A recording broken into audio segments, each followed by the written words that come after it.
উপজেলা নির্বাচনে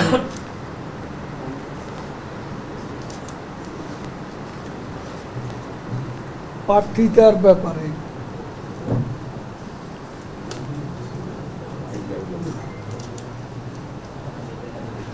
আমাদের দলের পক্ষ থেকে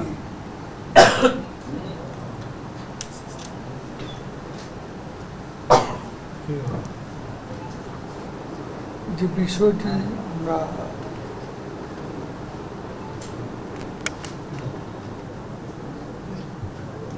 গুরুত্ব সহকারে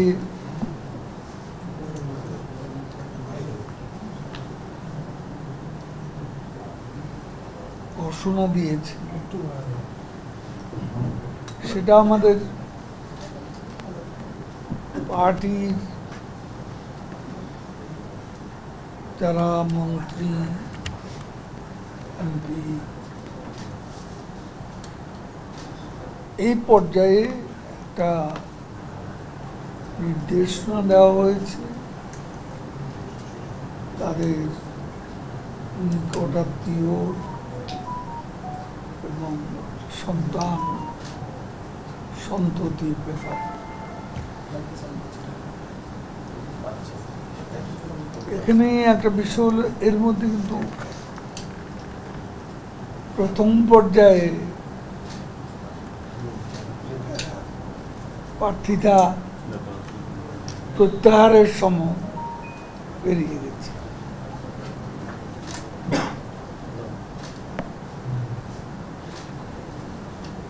এদের মধ্যে কেউ কেউ বলেছেন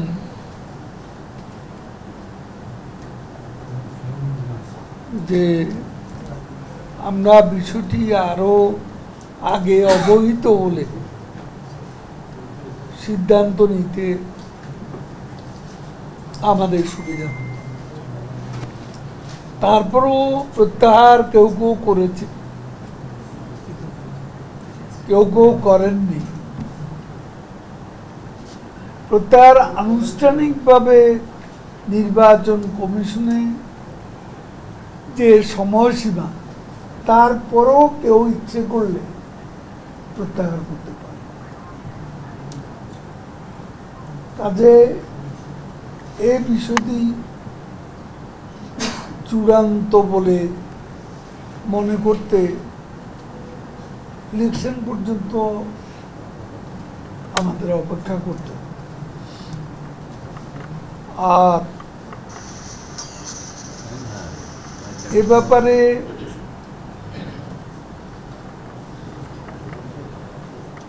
দলীয় নির্দেশনা অমান্য করলে ডিসিপ্লিনারি অ্যাকশনের বিষয়টা আমাদের পার্টিতে আছে। সময় মতো এই সিদ্ধান্ত অবশ্যই নেওয়া। আমাদের দল ডিসিপ্লিনারি অ্যাকশনের বিষয়টি আমরা যেমন আমাদের গত সাধারণ নির্বাচনের পর মন্ত্রিসভা, এই দুটো জায়গাতেই কিন্তু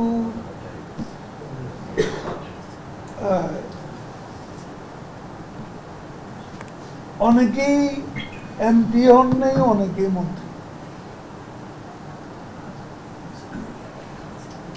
এখানেও কিন্তু দলের সিদ্ধান্ত নেওয়ার বিষয় আছে এবং দল যার যার কর্মকাণ্ড বিবেচনা বিভিন্ন সময় বিভিন্ন কৌশলে ডিসিপ্লিনারি অ্যাকশন নিয়ে থাকে।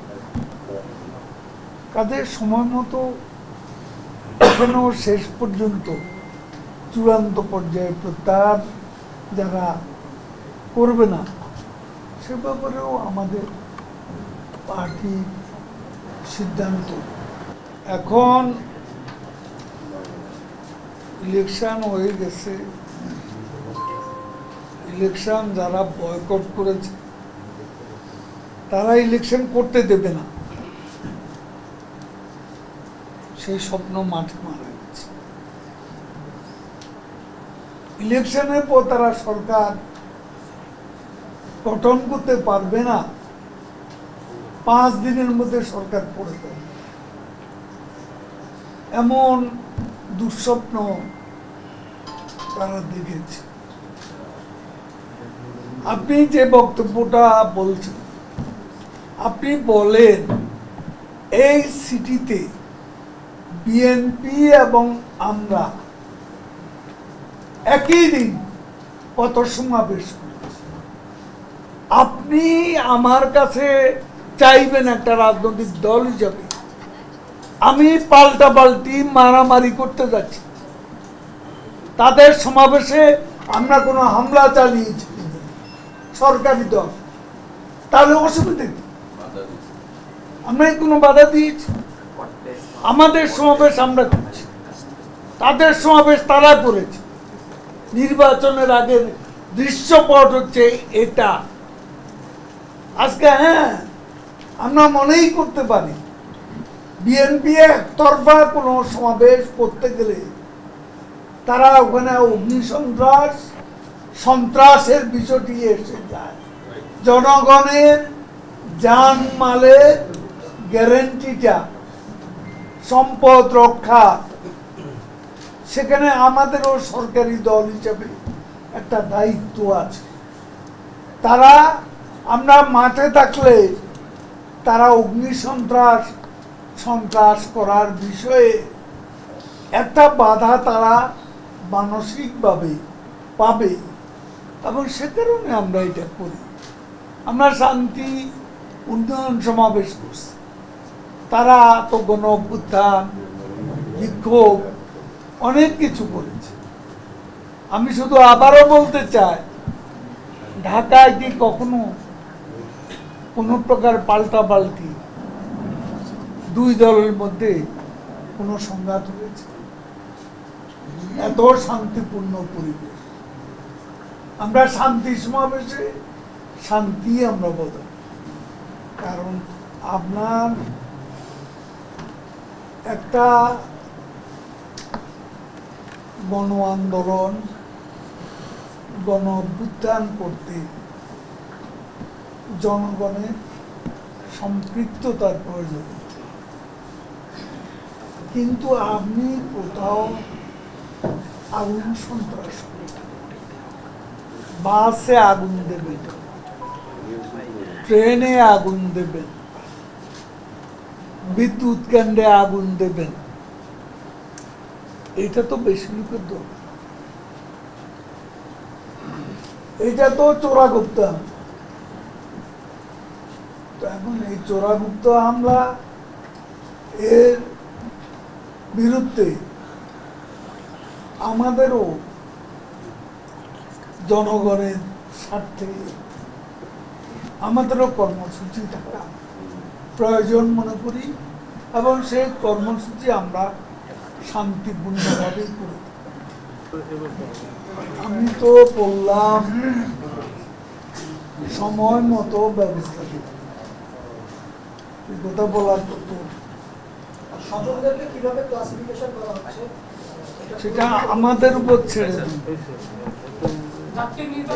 আপনারা সবকিছু নির্ধারণ করলে আমরা পার্টি করতেছি,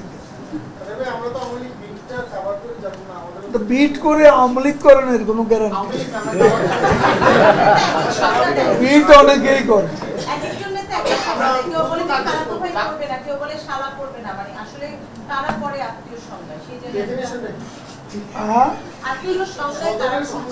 আপনারা এক একটা সংজ্ঞা তো লিখে বলছেন, না আমি আর বলবো না।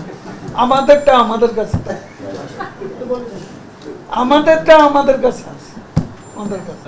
আমি একটা কথা বলি, আমি আমার অফিসে কথা বলবো, আপনি একজন journalist, you have no right to publish.